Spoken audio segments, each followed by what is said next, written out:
This is what is going to happen every single time the Mets face a real team. We'll see if the Mets lose tonight, but I really think they are. Last night was the game they should have won. They had a 5-1 lead after 5 innings, and Carlos Mendoza managed the game like a moron, partially because David Stearns did not give him the tools to succeed. Basically, for those unaware of the game, the Mets were playing the Tampa Bay Rays, who are now actually a good team that's in playoff position. The Mets scored 5 runs, all unearned, and built a 5-1 lead over the Rays. But that wouldn't last, as the Rays scored 6 in the top of the 6th.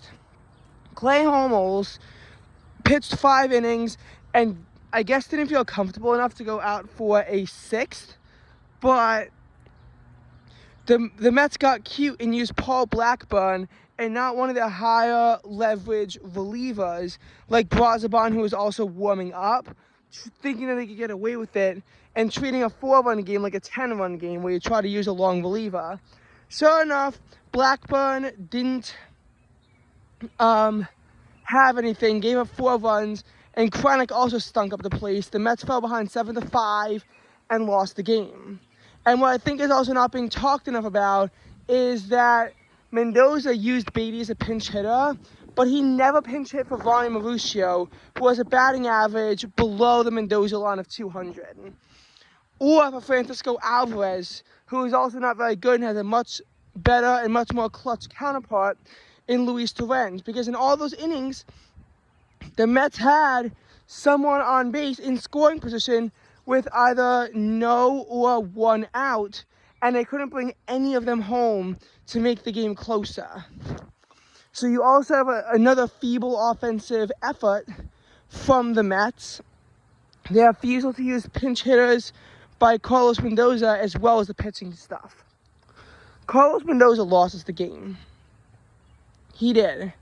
And he also didn't put the Mets in the best position to succeed at the end of the game when victory was within reach. He just didn't.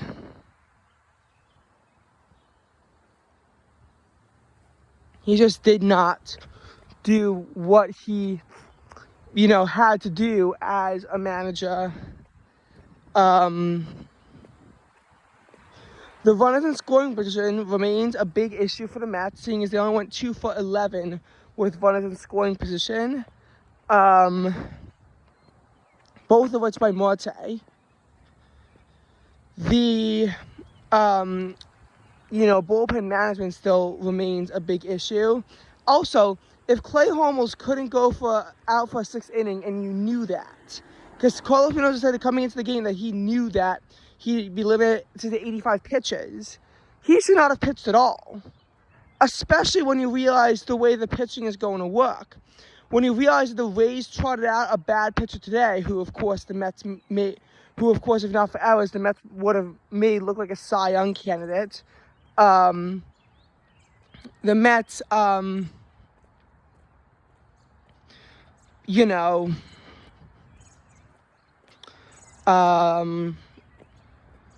the Mets basically were facing a bad pitcher, and he's a good pitcher against them, slotting McGill, against a very good Rays pitcher who is probably a Cy Young candidate, basically making today an auto loss.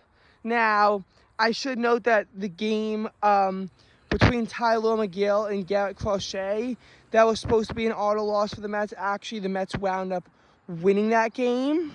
However, that was because Mendoza knew the situation, actually took McGill out of the game, and then the Red Sox bullpen finally had an implosion, and the Mets finally had real offense, which was definitely a nice change.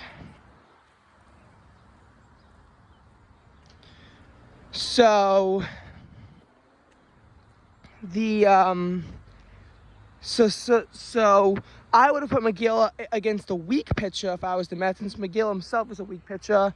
Clay Holmes, I would have given him an extra day and then used him against the Rays pitcher so that the Mets had a chance to win in both games. Because I don't think the Mets have a chance to win. Now, you could say I'm overreacting because the Mets just came off of a 6-game winning streak, but I don't think I am. The Mets are playing the Colorado Rockies, who are very likely to become the worst team in Major League Baseball history, as well as the Washington Nationals, a team that is still not very good. All the Mets could do was split with the Dodgers when they played in LA. I get that they won the series at home, but in LA, all they could do was split with the Dodgers, and they had lost 3 very winnable games in both series. Dodgers only lost 1 winnable game, in my opinion.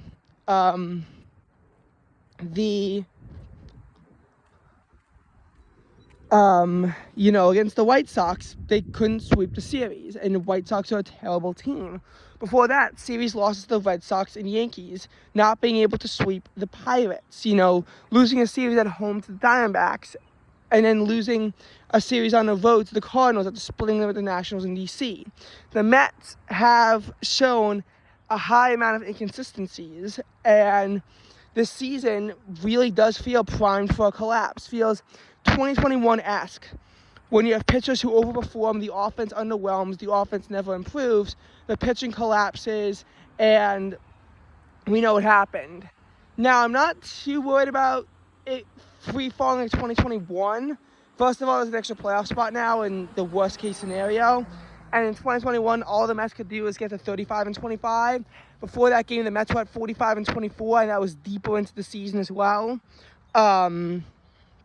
So I think the Mets have room to fall. But then you realize the Mets were, still 54-46 through 100 games in 2021. So if they, go 9-21 now in the next 30 games, which would certainly be a slump, then that would still put them right on that path, as well as now having negative momentum, since the Mets were sort of teetering around 500 before the free fall, while in 2024 they would have already be on a 30% win pace in 30 games.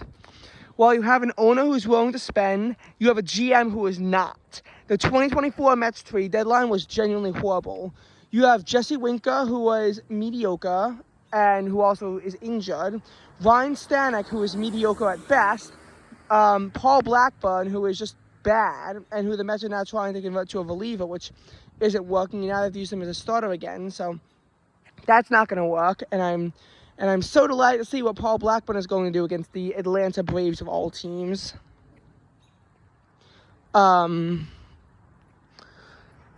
The acquisition of Phil Maton, who was so bad he had to get released by the Mets after that one season.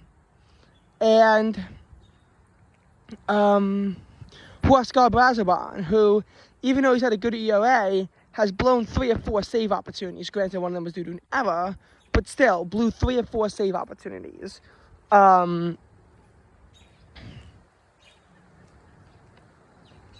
So none of the acquisitions were like acquisitions you expected of a championship contending team. And people who give Stearns some leeway with this, saying that the Mets were not in playoff position last year at a trade deadline, well, they actually were. Trade deadline was so bad, though, they immediately fell out of playoff position and didn't get back into playoff position, except, minus 1 day. They didn't get back into playoff position until September. So clearly the deadline was not very good. It was not very effective in 2024. And the offseason, again, has acquisitions of like Griffin Canning and Clay Holmes. It really reeks of dumpster diving. I might do a more in-depth video on this. But these are bad pitchers the Mets acquired who are doing good now, but who are due for imminent regression.